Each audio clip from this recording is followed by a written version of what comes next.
سب سے مقدس دشمنی وہ ہوتی ہے جو آپ کا محبوب آپ سے بدگمان ہونے کے بعد کرتا ہے۔ اس کی ضربوں کے نشان دل اور روح دونوں پر پڑتے ہیں،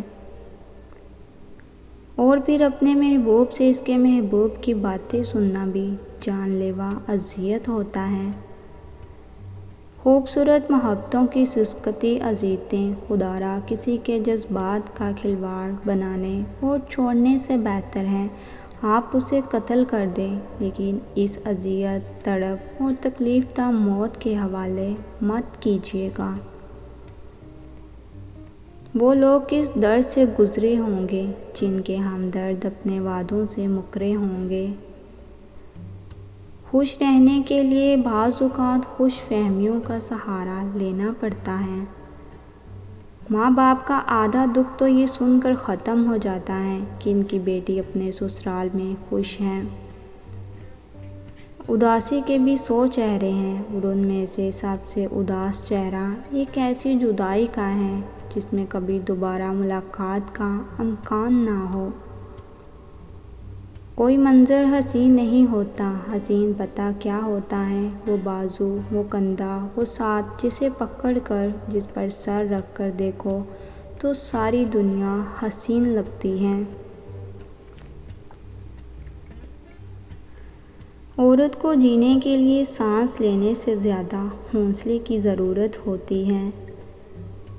وہ کھڑکی بند کر دیں جو آپ کو تکلیف دیتی ہے، چاہے اس پارک کا منظر کتنا ہی حسین کیوں نہ ہو۔ اچھے لوگ اتنے اچھے ہوتے ہیں کسی کو اپنی تکلیف بتاتے ہوئے بھی جھجکتے ہیں، لیکن اندر کہیں یہ خواہش بھی ہوتی ہے کہ کوئی خود ہی پوچھ لے۔ میرا تجربہ یہ کہتا ہے کہ جب کہانی میں 2 لوگوں سے 3 ہو جائیں تو ایک پر روحانی موت واجب ہوتی ہے۔ مجھے پسند ہے وہ عورت جو ایک گنہگار مرد کو نیک کر دے۔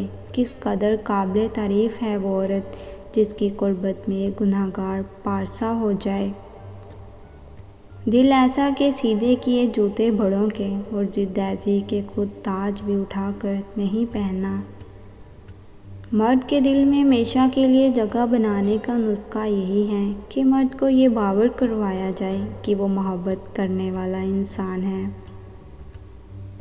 مان رکھنا سیکھیے، کبھی رک کر اور کبھی روک کر۔